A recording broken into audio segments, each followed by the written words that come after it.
그리고 요즘에 또 인터넷 쇼핑 많이 하는데 그렇죠. 그걸 통해서 옷도 많이 사고 하는데 보면은 특가 상품이라고 있어요. 굉장히 저렴한 가격에 혹해서 샀다가 환불 불가라고 해서 또 마음에 안 들면 환불이 불가한 경우가 있거든요. 이건 법적으로는 어떻게 되나요? 예, 그런 문구들을 자주 보실 텐데요. 네. 전자상거래법에서는 단순 변심을 포함해서 물건을 구입하고 7일 이내에는 청약을 철회하고 환불을 요구할 수 있도록 정하고 있습니다.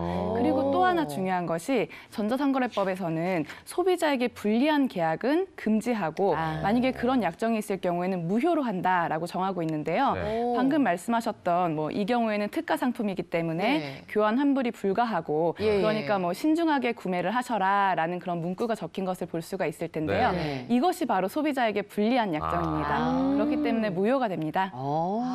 그렇군요. 네. 그러니까 환불을 받을 수 있다. 역시 네. 모르면 당한다라는 그러네요. 말이 맞는 것 같아요. 근데 본인의 변심으로 인해서 반품을 하는 경우에 택배비는 누가 부담하나요? 본인이 내야 되는 거 아니에요? 다 자기가 보내는 건데? 네, 맞습니다. 그럼요. 법은 당연히. 그 상식에 기반하는 경우가 그럼요. 많은데요. 이런 경우 비용은 본인이 부담을 하고 특히 네. 요건이 있습니다. 7일 이내에 그 상품 배송이 도착한 다음에 7일 이내에 청약을 철회하고 환불을 요구할 수가 있습니다.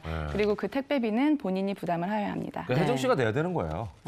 명심하겠습니다. 왜 바쁘다 월세도 내야 되고 그것도 내야 되고. 예. 근데 조금 전에 7일 이내라고 말씀하셨는데 인터넷 쇼핑몰에서 진공청소기를 샀어요. 근데 이제 와서 바쁘다 보니까 내가 못 뜯었어. 네. 그리고 열흘 후에 뜯어서 써보니까 내가 생각했던 그런 그 경우 청소기가 있어요. 아니에요. 네. 그래서 환불해달라 그랬더니 날짜가 지나서 못 해준다는 거예요. 3일 지났네, 3일. 그렇죠. 네. 진짜 7일이 지나면 안 되는 거예요? 예, 정말 아쉽게도 이때 청약 철회권, 특히 네. 지금 진공청소기가 마음에 들지 않는다고 네, 하셨는데 이것이 바로 단순 변심입니다. 네. 이런 경우에는 그 계약 내용에 대한 서면이 도착한 날로부터 7일 이내 또는 서면이 왔는데 물건이 더 늦게 도착했다. 네. 그러면 물건이 배송된 날로부터 7일 이내에 아. 청약 철회권을 행사하셔서 환불을 요청하셔야 합니다. 네.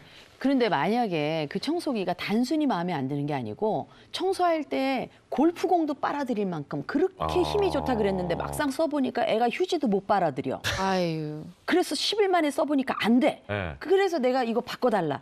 이것도 안 되나요 혹시? 예, 이런 경우에는 그 제품에 하자가 있거나 아니면 그 광고 표시된 내용과 다른 네. 그런 과장 광고잖아요, 어떻게 그렇죠. 보면. 네. 과장 광고라고 볼 수 있는 경우인데요. 이런 경우에는 3개월 이내에 청약을 철회할 수 있기 때문에 기간이 늘어나네요. 네, 이런 경우에는 제 잘못이 아니기 때문에 단순 변심도 아니고 예. 이런 경우는 3개월 이내고 3개월 이내. 다만 이것이 문제가 있다라는 걸 알았던 시점으로부터는 30일 이내에 청약을 철회해야 합니다. 아이고야.